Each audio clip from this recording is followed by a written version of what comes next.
Today's show is brought to you by Audible. Audible is offering our listeners a free audiobook with a 30-day trial membership.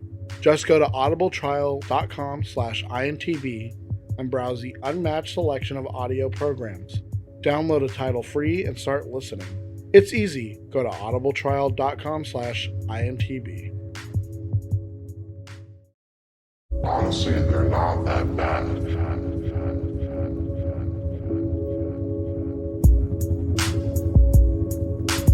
Welcome to a new episode of It's Not That Bad Podcast. I am Fern here with Dom. Yo, yo, yo.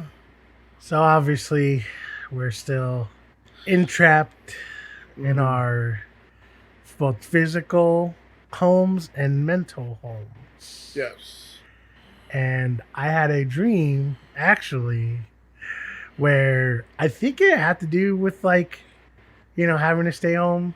Uh-huh. Because in my dream, we moved to this house that was it kind of reminded me of the house from the Incredibles 2, the house they move into. Okay, yeah. Just imagine that, but with more foliage. Okay. Right? And I don't know why, but we had to live there, right? Mm-hmm. But it was big and expansive and all this stuff. And it was weird because in the house, we all lived, it was me, my family, Junior was there. And then my brother's ex was there for some reason. I don't know. But we all have to live in this big ass mansion. But I think it was a way for my brain to see you're doing fine. Because even though it was crowded, because in my dream I was thinking there's a lot of people here. But as I went to my own wing of the house or whatever, it was I was alone. It was a weird, it wasn't a nightmare or anything, but it was just it's kind of a weird dream because I think also the night before, I told you my nephew wanted to play games and shit like that. Yeah. So in my dream, we were playing games, although I think I wasn't playing.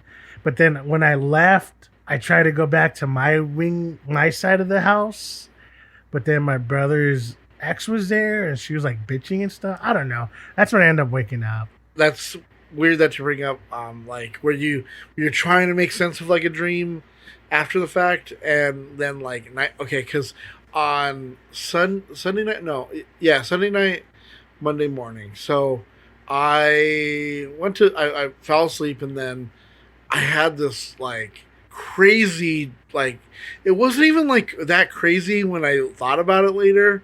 It freaked me out. It was it was a nightmare essentially, but it wasn't it. I don't know why it freaked me out so bad, because I woke up in the middle of the night and Crying? No, but I watched a video on YouTube just to kind of calm me down, because every time I went back to sleep, I still it wanted to drag me back into that same dream for some reason.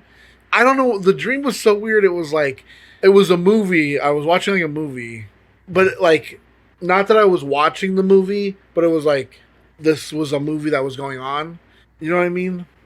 Well, anyways, so in the story, it starts with a guy and a girl, and they're out jogging or something, but then they hear some commotion or something, and the girl goes and she starts screaming, and the guy gets there and there's a dog and it's all bloody and stuff.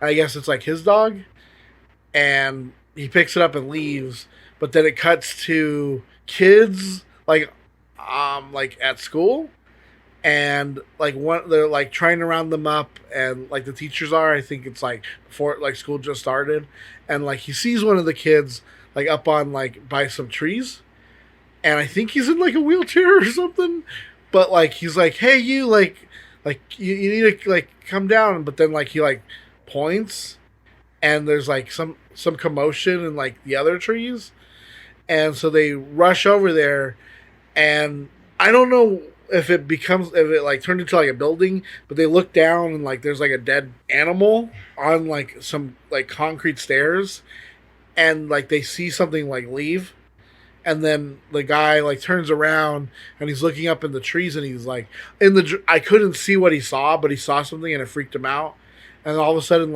something fell into his eyes, and he's like rubbing his eyes, and then it cuts to they're at like an office building, and someone died, and then that's when I woke up. Exactly. So what you're saying is you watch too many art house horror films, Probably. and now all you do is dream about them. Probably, because it kind of sounds like the beginning of Super Bad Times, but also like mixed with like The Outsider and what was the other movie I was like thinking that it was like Killing of a Sacred Deer. It kind of feels like it felt like that, but yeah, no, I woke up and it really freaked me out. And the only other time that really happened, there's only been like a couple other times. Like the one time where I had a dream about an alien on the roof, and it was literally on the roof, and me and my brother are trying to like catch it, and we both run outside to try and see it, and it like slides off the roof, and I woke up and I was like really freaked out, right? But I went to the kitchen to get a drink of water, but this is when they changed the street lights from like the tungsten to like the daylight balance, or like the white fluorescent. So I went to the kitchen, but I didn't know that they changed them, and all of a sudden the light is weird, and I was like, what the fuck? It like freaked me out because I thought like an alien was there, and then I looked outside and I was like, oh, it's just the street light. Like, I mean, I've had scary dreams before. The funniest one I think I told you, where it was like we were at a Halloween party, and it was a packed Halloween party, and everyone was like, not everyone, but a lot of people were dressed up as Michael Myers. But I went outside in the front and I saw the real Michael Myers coming, and I went to tell everyone, and everyone ignored me, and I was like, he's fucking coming. I'm trying to get everyone to leave.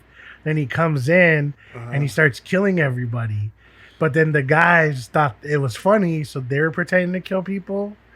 So then, like, everyone started rushing out and stuff like that. And in my dream, I was the hero, so I was like trying to get him to chase me, and he almost grabbed me, but like I put my finger in like his eye and stuff, and I fell, and like I was like I thought I got away and stuff, and then I looked back and you could see him coming, and then like I woke up and I was like I was like scared, but like, oh, you know, kind of like, whoa, holy shit. And then the only really intense dream I remember recently, I've told you this before, is like the alien attack thing. In my dream, basically, I was going to go see my sister or something. And we were on the freeway, and it was like sunset almost, but the sky was like really bright, if that makes any sense. And all of a sudden, like, I see a bunch of these like lights and stuff, and it's like, holy shit, that's kind of weird. Then the lights started to take shape and get bigger, and they're like actual spaceships, and it's like, holy shit.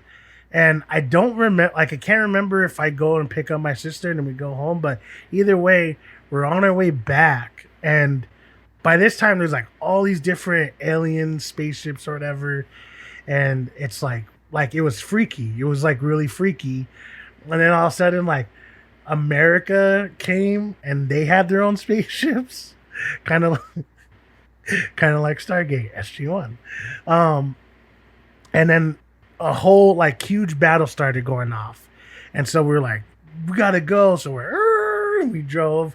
And we go all the way back to my grandma's house, and we're trying to get everyone inside, and they're like, whoa, this is crazy. I'm like, we gotta go inside. And like the craziest part about it is I think it borrowed from every single like space sci-fi thing I ever bought, because I'm pretty sure like Millennium Falcon was there and shit like that.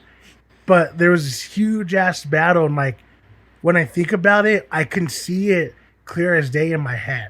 Like just like lasers and all this shit, and in the sky, and in the dream, like, I don't know who was outside, like maybe my aunt or cousins or something, but I was trying to get everyone inside, and one of the spaceships crashed like in the back of my grandma's house, like in the back off to the side, and it came like really close and like it knocked us off our feet, and I just remember thinking like there's something in there. So I'm like rushing them to get inside, and we get inside the house, and it's just like shaking the house, and you could hear all the like spaceships attacking each other, then I woke up. Oh yeah. That one was like super fucking intense. But it was like intriguing because I love that shit. But I'm also terrified of it. So it was that, honestly, that was probably one of my weirdest dreams. And I think I had that dream like 3 years ago. Weird. Yeah, and I still think about it. I never dreamt about it again, but I still think about it a lot. Strange. Yeah. Dreams are pretty fucking crazy. Honestly though, in this day and age, I think having crazy fucked up dreams is good because it gives you more to think about. That's true. It took my mind off of all this. This is the fucking news. Season 2 of The Mandalorian may not be here just yet, but already Disney is moving ahead with the third season. According to a Variety report, while the third season of Disney Plus show isn't expected to be released until probably October 2021, series creator Jon Favreau has been writing season 3 for a while. The report also notes that the art department has been creating concepts for the show for a few weeks and that the show is in its pre-production already.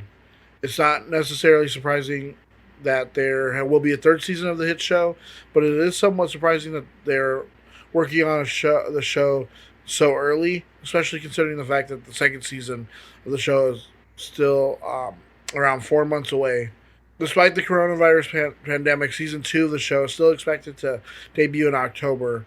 Unlike some other shows, production of the show was completed in March, and work like editing and visual effects can be done remotely.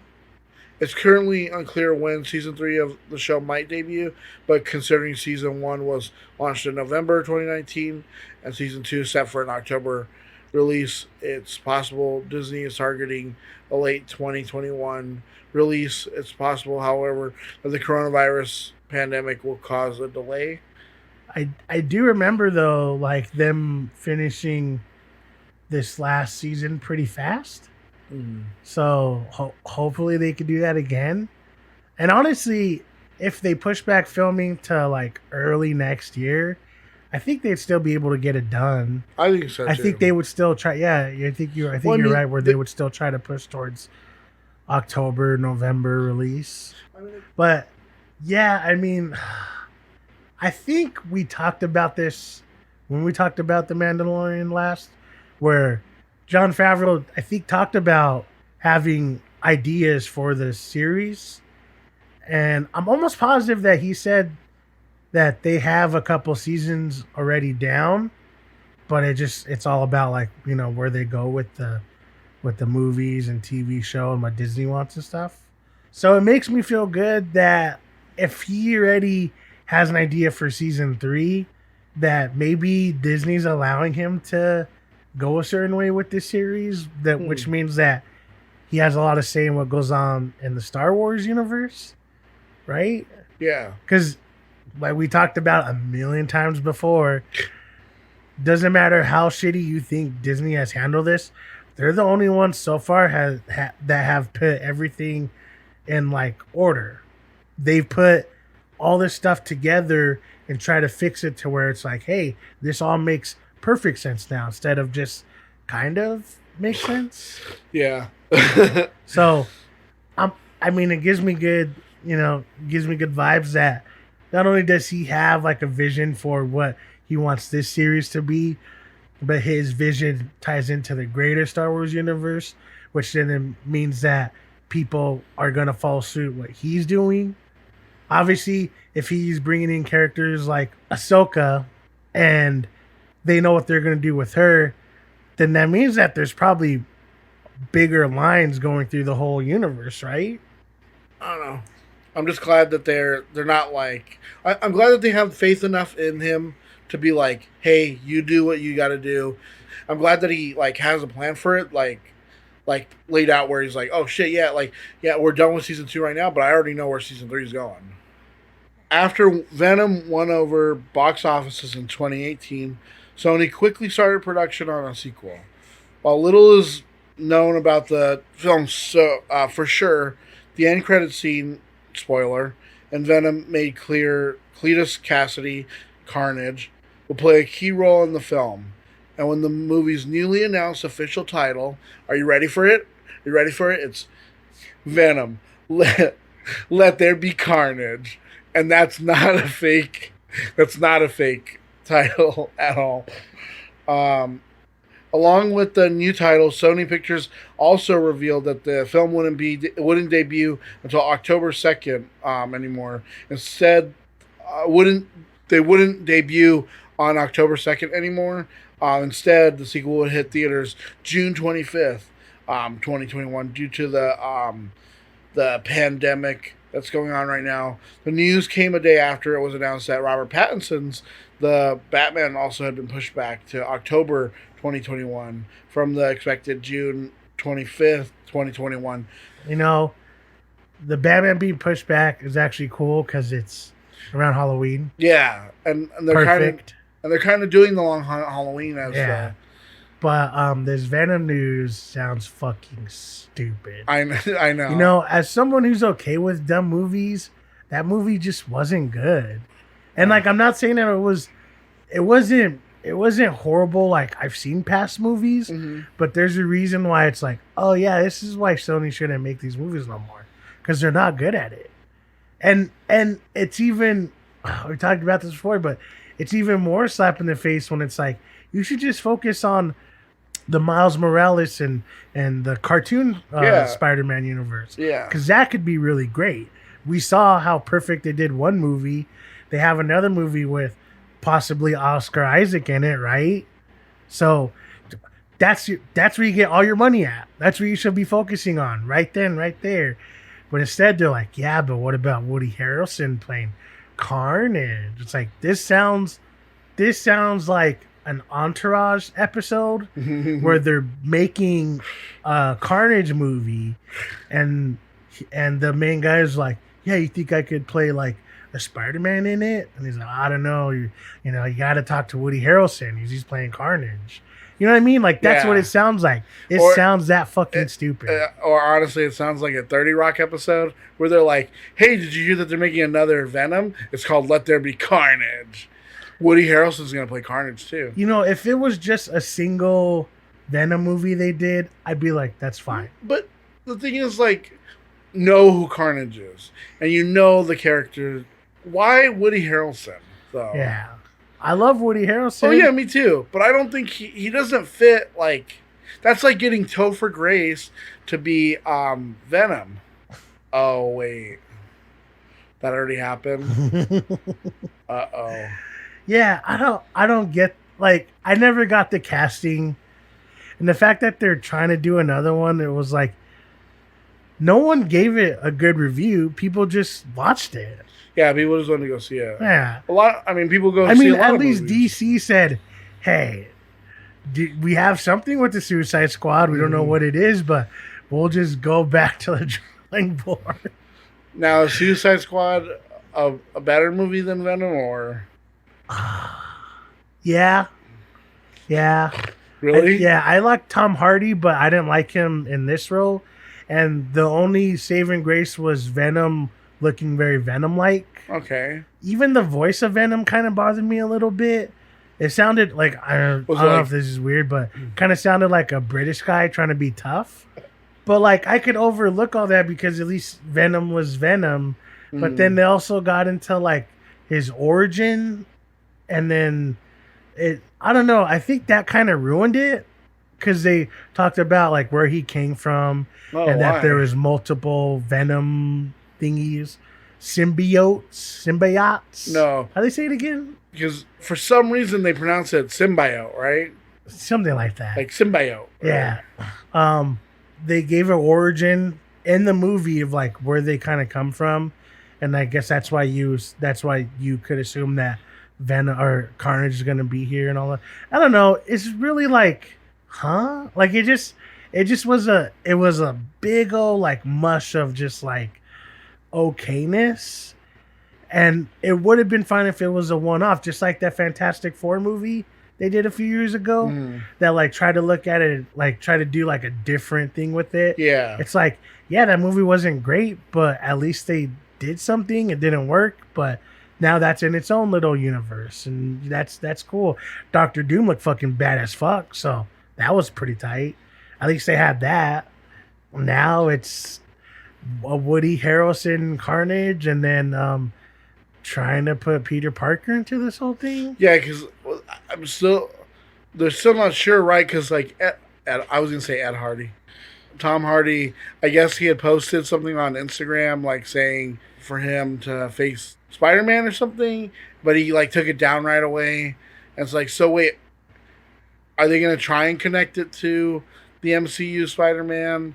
Which I think we've talked on here before about like how they probably shouldn't do that. Because with Morbius, I don't know, everyone's like freaking out about that one too, remember? Where they're like, oh wait, but that Spider-Man suit is from Sam Raimi's Spider-Man. It's not actually like Spider-Man from Homecoming Spider-Man, but it has it has the Vulture in it, who's actually from the movie. Yeah. So it's like, it's really fucking confusing. Like, in that sense, it's almost like, hey, at least they are trying to do this multi-universe thing. Yeah. But don't fuck with the Spider-Man that we got already. Yeah. Like, that Spider-Man is good. Yeah. And he deserves to be in this Marvel universe because what they're doing is far greater than what Sony's trying to do. But, like, if they just turn all this shit into cartoons, it'd be fucking awesome. Like, I wouldn't complain because it's like, hey, at least that makes a lot of sense, right? It's one of those things where even if it's like a joke thing, it's like, yeah, cool. You're tying in the Sam Raimi thing and, you know, you're tying in this and that. But it's like, but when you physically are trying to say like, hey, see, it's the same character in the movie, then it makes you think like, so you're trying to bring Peter Parker, the Peter Parker that we know from the MCU into this. But we shouldn't, like, at all. But, I mean, also, I'm thinking if they do, like, the saving grace of this could be is that they do say there is a Spider universe, but they use, like, the alternate universe to where, yes, that is the Vulture, but this Spider-Man is, like, it's not Tom Holland. If they did something like that, then I'd be a little bit less like hateful on this movie. They are tying it in, but also not tying it in, you know? Like we seen with Spider-Man, was it So Far From Home? At the end of that, we see Jonah Jameson. JJJ. Yeah. And he's still himself from the original Spider-Man, but he's not the paper producer, whatever guy. He's like an InfoWars type of Alex Jones thing, which is very fitting. So it's like a tie into that universe, but also opening up this multi-universe theory, but still keeping this Spider-Man and this thing and it's separate. You know what I mean? I don't know. I just don't want it, and they're trying to give it to me. And I know people out there, I'm like, oh, but it would be so cool. And it's like, but it wasn't cool the first time. And I very, very, very doubt it's going to be any cooler the second time. They got Woody Harrelson. Yeah, it's not a good thing. So, I don't know. Please don't fuck with the MCU Spider-Man. Yeah. Please. That's all I'm asking. Assessing NBC Universal's new Peacock streaming service after the first day is akin to gauging a marathon runner after its first mile. Everything is fine, a solid start with no stalls or stumbles, but there are many, many miles to go. So Peacock began rolling out last week on Comcast Infinity Flex devices as a free ad-supported service for NBC shows. So like 30 Rock, Parks and Rec, Universal movies like Meet the Parents, Jurassic Park, news, sports, kids, and Latinx programming, because they have to differentiate that from everything else. Peacock will deploy more than 20 million Infinity Flex and Infinity X1 households over the next few weeks and will launch nationally July 15th on mobile devices, smart TVs, and online. Comcast Internet and TV households get the free tier of 7,500 hours of catalog content plus the premium tier of an additional 7,500 hours. Next day episodes of NBC shows and exclusive Peacock originals at no charge and can upgrade to ad free for $5 a month. So are they taking it? I think they're taking everything off of Hulu, right? Basically, that's what they're saying. But I don't know. I mean, we saw already that some of these contracts are still going through with content being shared. Well, I think I read somewhere where it's like I think they're waiting to kind of get those ends of their contracts, and then eventually, like, this will be the only place you get to watch The Office.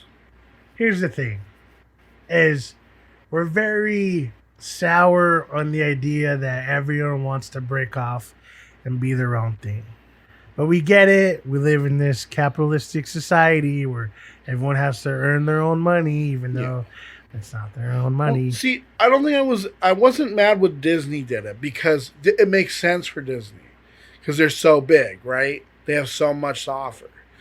But when it's like somebody like when it's like with CBS, I get upset with that because it's like, what besides Star Trek and Twilight Zone, what do you have that I would want to pay for me to watch that? It just sucks that that's where we're headed, because we talked about before, but isn't that why we got cable, so we can do all this shit in one? But it's also hard to hate because it's more content, and we love content. Obviously, we love content. So it's like this weird middle of like, I don't give a shit, but then again, I could give a shit if the right thing comes up. It's kind of like with Quibi. Like, I'll give it a try. I keep saying it. I probably should try now, but I know. I give it a try, sure, but I kind of don't care until you put something like Reno 911 up there, like one of my favorite TV shows of all time. Then it's like, oh shit, huh? Well, maybe I could, give it a try. Maybe I could. So, like I said, it's not the content. It's just the idea of that everyone needs to have their own personal streaming service that is only exclusive through that. That's what makes it feel like stupid. Now I feel like this is why people bootleg things all the time, and they steal movies and TV shows, because now it's just getting ridiculous.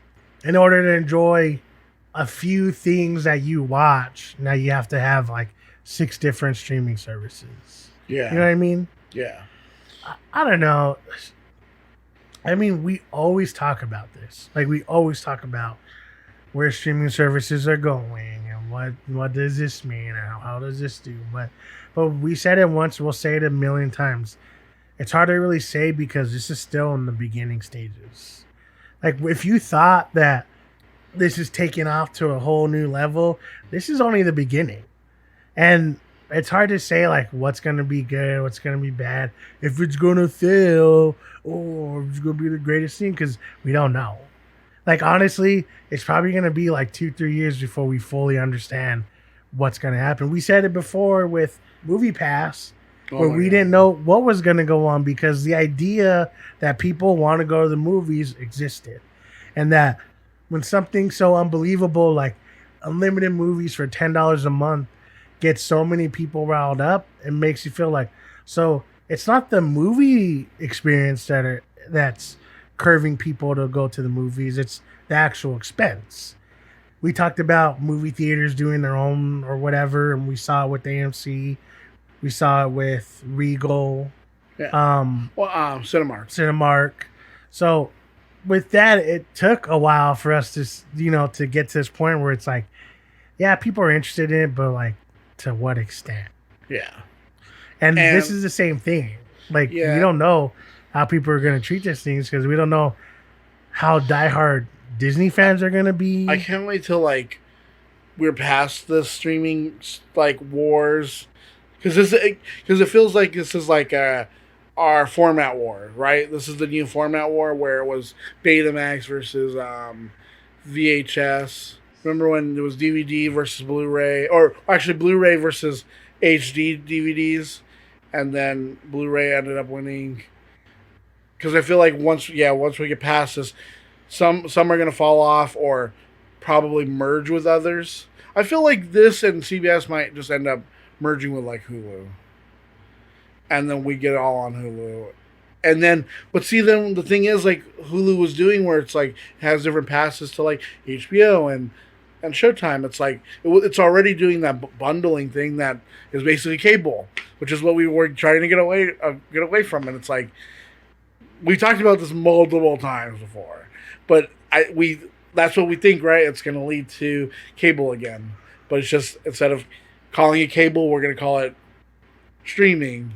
And we're going to be mad because there's going to be hundreds of channels and nothing to watch. Yeah.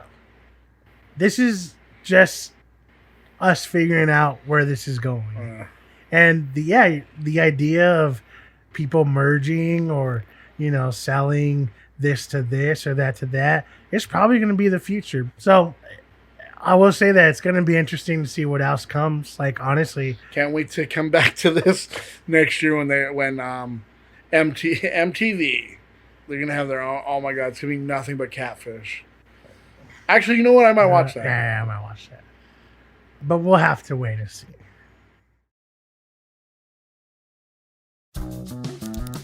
It's my husband. He's gone missing. Missing? I'm terribly worried. It's just Fred's never been gone this long before.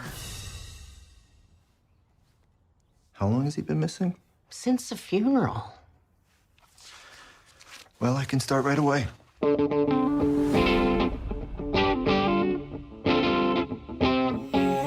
You're a private investigator? My profession is very complicated, okay? It's nuanced. That's a lot of blood. You beat people up and charge money? Yeah. Sad, isn't it? How much would you charge to beat up my friend Janet? What? How much you got? $30? That's good. This conversation is over. The mob is trying to spread its operation to Los Angeles. Somehow, my daughter Amelia is involved. Please, find her. You seen this girl? What's in it for me? Oh, we can do this the easy way. Ow! We're currently doing it the easy way. Whatever happened to offering me $20? It's the recession. This is a high-profile case. Made the newspapers.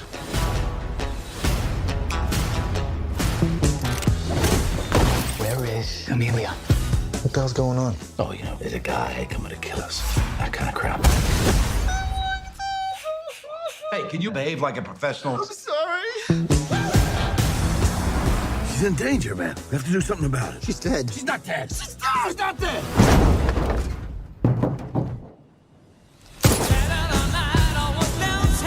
Why do you think everyone involved with this case was dying?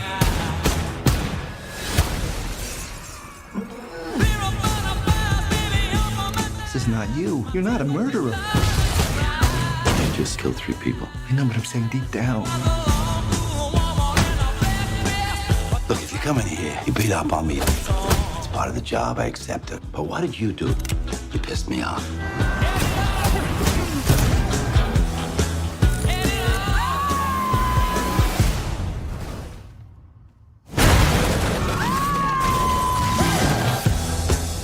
Before we go solving the crime of the century, let's deal with the rotting corpse. I got a plan.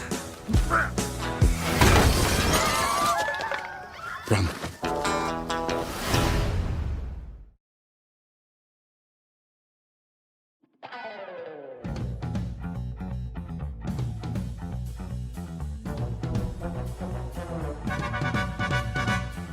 The Nice Guys is a 2016 American neo-noir black comedy crime film directed by Shane Black and written by Black and Anthony Bagarazzi. In 1977 Los Angeles, a young boy named Bobby admires a magazine centerfold of porn star Misty Mountain, when Misty herself crashes her car through the boy's house and is found dead afterwards. Down on his luck, Private Eye Holland March, played by Ryan Gosling, is hired by Misty's aunt, who claims to have seen her niece still alive. March's investigation leads him to Amelia Kuttner, played by Margaret Qualley, an associate of Misty's who later pays enforcer Jackson Healy, played by Russell Crowe, to scare March away. Healy barges into March's house and breaks his arm before leaving. Healy is interrogated by 2 thugs, Blueface and Older Guy, about Amelia's whereabouts. Healy wards them off with a shotgun and teams up with a reluctant March to find Amelia first. March and Healy question Amelia's anti-pollution protest group and meet Chet, who brings them to a burnt-down house of Amelia's boyfriend Dean, who died in the fire. They learn that Amelia and Dean were working with Misty on an experimental film combining pornography and investigative journalism called How Do You Like My Car, Big Boy? The two infiltrate a party in search of the film financier Sid Shattuck. Healy discovers the film is missing, while a drunken March finds Shattuck dead and unknowingly crosses paths with Amelia. March's daughter, Holly, played by Angry Rice, having snuck along to the party, manages to stop Blueface from killing Amelia. Blueface is struck in a hit and run, and Amelia flees. Healy subdues the older guy and finds Blueface dying, who tells Healy his boss has dispatched a hitman named John Boy to kill Amelia, March, and all other witnesses. Healy discreetly strangles Blueface to death. March and Healy are met by Amelia's mother, Judith Kuttner, played by Kim Basinger, a high-ranking official in the United States Department of Justice, who claims Amelia is delusional and believes Judith wants her dead. Judith hires a duo to find her daughter. March and Healy make their way to an airport hotel where Amelia is meeting with distributors for the film. John Boy has arrived ahead of them. They witness the businessmen being slaughtered and hastily retreat, only for Amelia to land on their car and shoot at them, knocking herself unconscious. They take her to March's house, where she reveals that her mother is in the pocket of a cabal of Detroit automakers. After uncovering evidence that they suppressed the catalytic converter, which regulates exhaust emissions, Amelia created the film to expose their collusion, and her mother has had everyone connected to the film killed. Judith and her assistant Tally arrange for March and Healy to deliver a briefcase of $100,000. March tells her they have found Amelia. When March falls asleep while driving and crashes the car, the briefcase flies open to reveal shredded news magazines. The delivery was a diversion to leave Amelia unprotected. John Boy arrives at March's house disguised as a family doctor, attacking Holly and engaging in a shootout with March and Healy before evading the police. Amelia flees the house only to be killed by John Boy when she unwittingly flags down the car. March and Healy try to bring the matter to court but have no evidence. At Missy's house, they discover the nearsighted Mrs. Glenn only saw projected footage of her niece, the missing film. They realize that Chet is the projectionist for the Los Angeles Auto Show and will try to screen the film. At the auto show, Healy and March are intercepted at gunpoint by Tally, who is distracted by Holly and knocked unconscious. Healy finds Chet, who has spliced the film into the auto show presentation. The film plays for the entire auto show, implicating the auto executives. On the roof, March struggles with the older guy, who falls to his death while March lands in the pool. Holly stops Tally from reaching the film. Healy overpowers John Boy, but spares his life at Holly's behest, and March secures the film from the thugs sent by the auto executives. Judith is arrested, but insists she did not want Amelia killed, and that what is good for Detroit is good for America. While Healy and March continue working together as private eyes, naming their agency The Nice Guys.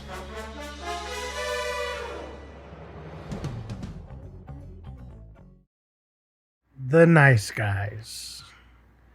A movie about guys who aren't as nice as the movie says they are. But they're nicer than other guys. Then the movie should be called Nicer Than Other Guys. So what do you think? So I completely forgot that this movie came out in 2016. And I was like, I'll go see it eventually, right? And I never did.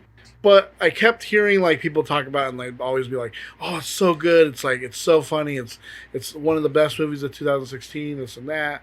And I put it on my I was like, I can't wait to watch this. I couldn't find it anywhere. Finally, it was on HBO because I don't. It's not been on any. I've looked before. It hasn't been anywhere for me to watch it. So when it finally came around, I was like, "Oh shoot, let me watch this." And I think it's pretty good. I think people hyped it up a little bit more back in 2016. Maybe if I saw it back then, I would be like, "Oh yeah." But I mean, it's good. I'm not saying it's bad or anything, but it's just like I think people hyped it up just a little bit more than it should be. But I mean, like I said, like Shane Black is really good. Like he's a great writer and director, and I think he did a good job with this because like it kind of feels like Kiss Kiss Bang Bang a little bit, which is another one he did. But I do like, although like I do like the idea that he thought of this as like a TV series. Well, he wanted to do I think a movie first. Then he was like, "Hey, this actually might work as a TV series," because it kind of feels like it could, right? Like it could lead into a TV show, like of them. Yeah, I don't know. I didn't hate it as much as you. I didn't even say I hated it, but yeah, when I first watched it, I didn't really think much about it. I was just like, "Oh, it has people in there that I know. Yeah, why not?" And maybe it's because it also reminded me of the other guys. Yeah. That I was like, yeah, why not give it a shot? And I don't know if I could say it's the funniest movie I've seen or just an okay movie, but I will say that I've seen it like 4 or 5 times already since it came out. So rewatchability has to do something with how good this movie is. I think I like the mystery too, like because it starts off with such a like bang of an opening.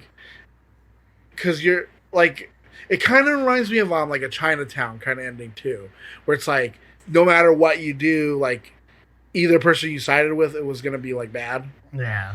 Because if they sided with the mom, like she says she cared that the daughter died, but she didn't really care because her daughter was. Yeah. She sent that guy to kill her. Yeah. But then the daughter too was like Margaret Qualley. Like this just goes to show that she's always like a really good actress. Even her, like, yeah, she's trying to expose these people, but even like she goes around like hanging around like with the worst people ever. I just love when they go to the protest too, and they're like, "What are they protesting? Like birds or something?" It's like, no, it's because the air. You're protesting air? No, the pollution. But wouldn't the gas masks save you from the pollution? And the guy's just like, yeah, I don't know. Like I said, I can't say it's the funniest movie I've seen of all time, but I will say that it's one of the more enjoyable movies I've seen in the last couple of years. I think people online made it seem like it was like oh this is the best movie. Up in the Air. No, Up in the Air's okay. I don't think it needed to be nominated for Best Picture, but this was a good one. Like I wish I would have gone to see this when it came out. But I love that like they set it in like the 70s. Perfect era. Yeah, it works perfectly for this because it's that feeling like Ryan Gosling's character is that kind of person in the 70s, like, see, look at what the world's coming to, and this and that, and blah, blah, blah. I don't want my daughter growing up. But he's like a really like nice dad. Like I like that he's not. It's like he could have easily been like oh, we're going through a divorce and I have to take her, and he has to learn to like love his daughter and stuff. But I love that they cut that out. Like that's not part of it. Like he loves his daughter no matter what. Like it could easily fall into like those dumb like trappings of like. You know what I mean? Like, of like that trope. Yeah, like I think all that could be attributed to just good storytelling. Yeah, because you're right. They could have easily took a lot of these smaller things that in movies they do, and they make it this huge story arc, and it's like, yeah, I guess we didn't really need that. But this one, you just kind of you get to the point. Yeah, even because there's literally a greater mystery going on.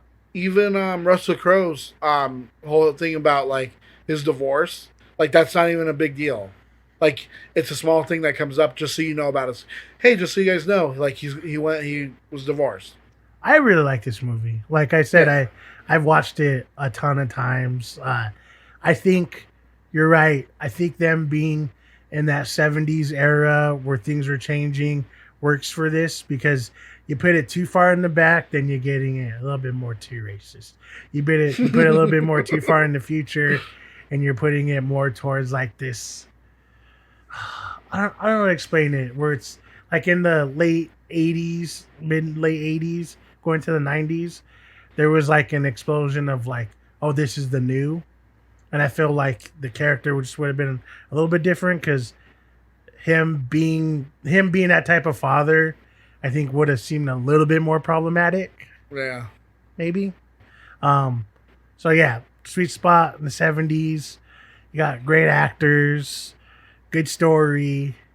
You know, it's not a movie that lingers. No. You don't got to worry about you taking up too much time to get to certain points. I like movies like that where it doesn't feel too long, but they're long enough. They don't they don't overstay their welcome. All in all, though, I thought it was a great movie. It's definitely a movie worth watching. If you like comedy, it's a good movie. It's not the most like bust out laughing, but there are the comedy parts hit really hard. Yeah, like there's like little nuggets in there that are just like perfect. Yeah, like I said, that one scene with the him punching the door, the glass, that's one of my favorite comedy scenes like ever. Or when just that whole little thing was perfect. I would say go out of your way to see it. Yeah, because it is a pretty funny movie. And like I said, if you weren't in love with Ryan Gosling before, you'll definitely be in love after. Yeah, if you ever wanted to fight Russell Crowe before, he'll want to fight you now. Movie's back super hard. Watch it.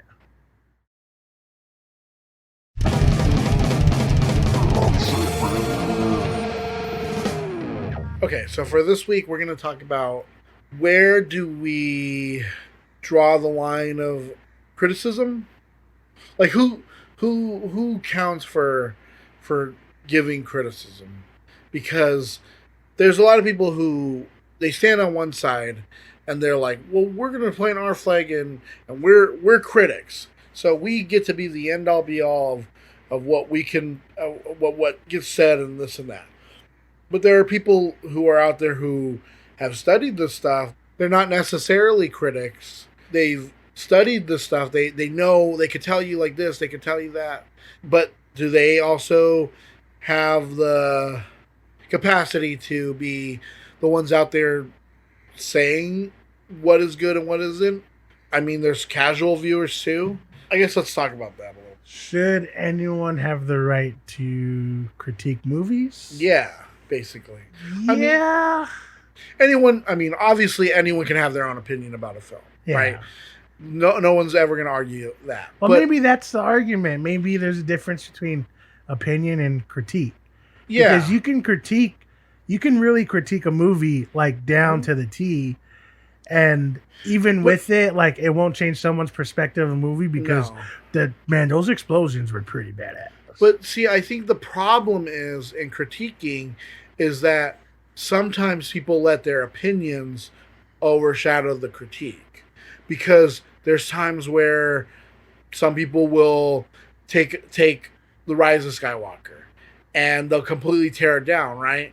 But then they have a movie like A New Hope, and they'll, for all the flaws that movie had, the Rise of Skywalker, that A New Hope has, they'll forgive it. They'll be like, oh yeah, but you can overlook this because, see, it's such a good movie. But why does that give it an excuse? But then see, what you take that, right? You're saying exactly that. But then would you value someone who can critique the movies and say, well, here's why Rise of Skywalker is better of them because of all of this, not only technical, but the way the script is and the storytelling and everything, right? As opposed to original. Or do you take a little bit like yourself, someone who grew up with the movies, and say, yeah, but I mean, Luke Skywalker. I think that's what it is. It's like they're letting their opinion overshadow the actual critique of it. And that's what has been going on I think that's what goes on in modern That's film. Basically YouTube. Yeah, well, yeah. But I think that's also just, that's what's become modern film critique is YouTube. Yeah. And people... Because I think there is a difference when you have someone say, this is why I love The Lighthouse. And they give you all these specific details of not only the costume design, the storytelling, the character development, the hidden meanings and certain shots and characters and all this stuff, right? Someone could really explain every single thing about that. They could tell you why, like, because of Robert Eggers does this like this, that this in the movie does, you know, whatever, blah, blah, blah.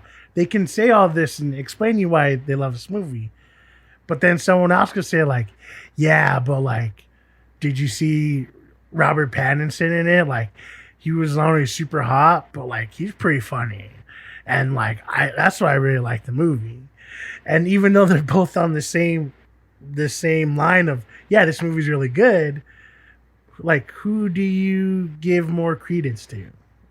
Because maybe this is the number one Ron Pattinson guy and tells you why this movie's so great, but this guy's actual, like, film student, critic guy who every single box that he loves to get checked off got checked off for the movie. But see, then there's also those people who they can be that guy who checks off all these things, but then at the end of the thing, he could be like, yeah, but see, I don't like surreal films, so I give this movie a 2 out of 5. And so it's like no matter what no matter if it, like, ran the gamut right, it was the best cinematography he's ever seen, the best acting, the best lighting, the best directing, the best, like, everything, right? But he's just like, well, but I don't like that it was, like, surreal, so I really don't like this movie. It's like, so can you trust their word on anything then? Because obviously they're letting their bias come in at a certain point. Do we need criticism then? I think we do. I think we discussed that before, that we need it, right? Well, no, I think really I think this is really interesting, because on one hand, you're right. You can have someone who does all of this stuff and break it down but talk about, yeah, exactly why he doesn't like the movie. But then you also have the YouTube quote unquote critics who do the same thing, but emotionally, where they'll say, The Lighthouse is dumb because it's in black and white, and the only other black and white movie I saw was blah, blah, blah, and that was a stupid movie, so that's already a mark for it. And also, Robert Pattinson was in this movie, and he was also in Twilight, and I hated that movie in high school, so that's another mark. And they'll literally keep going through the movie in a more emotional standpoint and say why they hate the movie, right? Yeah. But then again, if you took those movies to, like, I mean, how many times have you seen like a Roger Ebert review of a classic movie, and it's like, he hated this movie? Yeah. What the fuck is wrong with him? There's so many movies that he hated, and then you're like, did you just hate movies to hate it? But see, there are some that he really liked. It's yeah. Like, wait, you like that one though? I don't know. It's interesting. I think the reason why it's more intriguing now than it is ever is because the biggest criticism comes from online. Yeah. It is the YouTubers of the world. It is the tweeters of the world. Yeah, and the Twitterers. I think it's the fact that they the twatters, right? Twatters. I think it's the fact, that they have this free platform to put their ideas on, but I feel like it's also become a point where they just also want views. They also want people to be like, they want people to be upset so that they click on this video, like, because they intentionally put in their headline, like, why Underwater doesn't make sense as an alien movie. And it's like, well, that's not what it was going for. It wasn't trying to be an alien type movie. It's just that these movies happen to fit into these, like, claustrophobic sci-fi films. Like that, this specific genre that your head just automatically goes to, well, I've seen Alien, so that means that this movie's trying to be Alien. When it's like, but there's multiple movies that it could be like that you're not thinking about, and for some reason you're putting this movie Alien on a pedestal too, saying that, oh well, I have to gauge everything by Alien standards. Exactly. It's like, but why even do that? Like, why can't you just gauge it whether Did you go in the movie? Did it fulfill the purpose of the genre? Did it entertain you when you came out of it? Were you like, were you still talking about it? And if you were, even if it was bad, like, isn't that something? It was engaging, right? It made you like, you're like, a movie I don't really like because of the ending was sinister.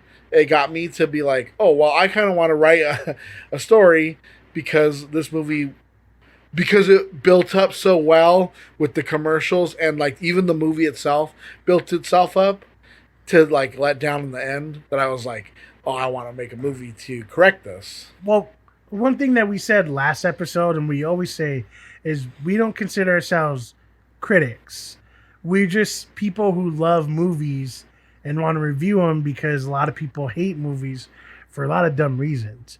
But the thing is, we also come from a background that we can actually understand and criticize these movies for what they really are. And sometimes we'll actually love a movie more because they did these more technical things that maybe some people wouldn't even pay attention to. To you, it may not seem like it's different between a handheld shot and a tracking shot, but that can make a difference of like, holy shit, like that's why this was so great because it made you feel this way. Or like a push in, like that just was done so well. Yeah. Was it Hereditary, I think, zooms in and I was like, yeah, see, it works for this because it's unsettling. Yeah. See? And that's something that a lot of people may not even think about, right? That's something that some people won't even if they saw it, they wouldn't even think about like, oh, that was pretty cool, or like, that's different. I don't get it. You know yeah, what like I mean? if sitting here talking about a zoom in versus a push in, people would be like, they're moving towards the subject, right? No. Yeah, but even with that, we still try not to like put ourselves up to that level of critiquing, because in the long run, even though we do love that, we still want to talk about how good the movie is. And some people who don't come from a film background may not care. And that's fine. But there is something to be said about loving and critiquing a movie for those technical parts of the movie as well. Or like when a movie has like perfect lighting and you're like, damn. But see, what I like too is pointing those things out so people like my mom, she's not going to notice those things, but if I point it out to her, she can see, like, just because that's the whole point of a like perfect lighting is you're not noticing it. That's what I think is good. But it's not the only way. No, no. Because see, that's what I would want is for these hoity-toity stuffed up people to experience it the other way of just like, why can't you just go and watch a movie and be like, that was entertaining? Like, I didn't need to sit there and examine the movie. I could sit there and be like, you know what? Chips is hilarious. And yeah, I don't know. You hear a lot about stuff like that, right? Of people having the know-how or the willingness to say, oh, hey, I don't like this, or I understand this. And people chime in and saying, well, actually, if you've never done this or never been here, blah, blah, blah, then, they'll try to overshadow other people, right? You may be a professional in something, so you can have the say, but what if another guy has been studying your profession forever and then more so maybe he has the more say? You know what I mean? Like, It can go a lot of different ways, honestly. And I think that we're in this age right now where people could go on YouTube and you could type in what we did, the Nice Guys. You could type in Nice Guys review and you'll have hundreds, if not thousands of people on there reviewing it. And you'll have people who say like, yeah, this movie was actually really bad because of X reason and X reason, X reason. Then you have someone else to say, this movie is one of the best comedies that have come out in the last 3 decades and give you X reason, X reason. And sure, maybe both of them don't know exactly what they're talking about. They're just like, I hate Ryan Gosling. And the other guy's like, I love Ryan Gosling. Who knows? But I will say, just don't be afraid to give into your own feelings, because you may watch something and 100 million times you've thought that you hated Kristen Stewart, and you saw like a Charlie's Angels or Underwater, and you came out of it and you're like, you know what, I actually really like that. Don't be afraid to say it. It's fine. It doesn't matter that you had this preconceived idea that she was a horrible actress. Then you saw her in something and it's like, oh, maybe she's not that bad anymore. Because a million people will tell you over like, no, what's just bad, it's always bad. Or some people are more ridiculous than other people when it comes to film. I think they start doing this.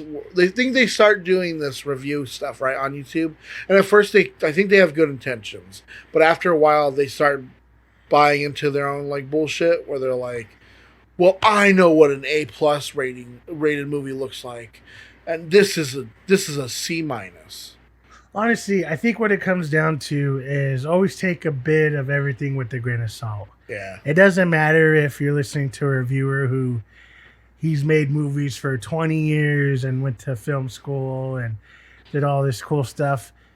No matter what he says, if he reviews a movie and he hates it and you're watching it and you like it, you don't have to change your view of like, you're right. You know what? Maybe I don't like this movie. Or if, yeah, Mr. Joe Blow hates every single movie and tells you why this movie sucks because that's his thing, and you're watching it, you're like, huh, yeah, that's kind of sucked, but you still enjoy the movie. You still enjoy the movie. Like, I think what it comes down to is that no matter what side are you on, there's always going to be someone saying something about a movie you don't like or how review it or whatever, right? Because that's just how it is. No one's going to like every single thing. No one's going to, all fall in line and say, yeah, I guess The Office was the best comedy of all time. That's not how things go. No matter how hard you think about it or it doesn't make sense to you why, oh, but Friends is hilarious. How come people don't like it? It's because there's a thing called the world and everyone's different. But yeah, just don't be afraid to like what you like, and don't be afraid to speak your criticisms out if that's what you think. If you don't like a certain movie for a certain thing, that's fine. Go ahead and say it. Does that mean you're right? No. Does it mean you're wrong? No. But that's your view. That's how you take it. I will say, though, if you do meet anyone who talks about Zack Snyder being one of the greatest directors of all time and how he made some of the best comic book movies of all time, they're obviously wrong. So it's okay to go ahead and make fun of them. Yeah. But other than that, just know that there's always going to be someone who says something you don't like. There is going to be someone who is going to be more insightful about things that you don't know, but doesn't mean that your feelings towards a certain movie or TV show should change. Because in the long run, you're the one watching it. You're the one who knows if you're going to enjoy it or not. But yeah, we'll just end it right there and say, thank you for listening. Thank you. We appreciate it. Yep. If you want to go ahead and follow us on any of your streaming services or like us on YouTube, there's going to be a link in the show description. So check that out. You can follow us on our social at INTB_podcast for Instagram and Twitter. You can email us directly at intbpodcast@gmail.com. And yeah, let us know. Do you specifically listen to reviewers to get your views on what movies you should or shouldn't watch? Or do you even care? Yeah. Or did you see The Nice Guys? What did you think about it? Did you like it? Or hey, that movie from 4 years ago? Have you ever heard about it? Or is there any dreams that you guys want us to know about? Any nightmares? Ooh, especially nightmares. I like hearing about nightmares. Just let us know. We like hearing all that stuff. Yeah.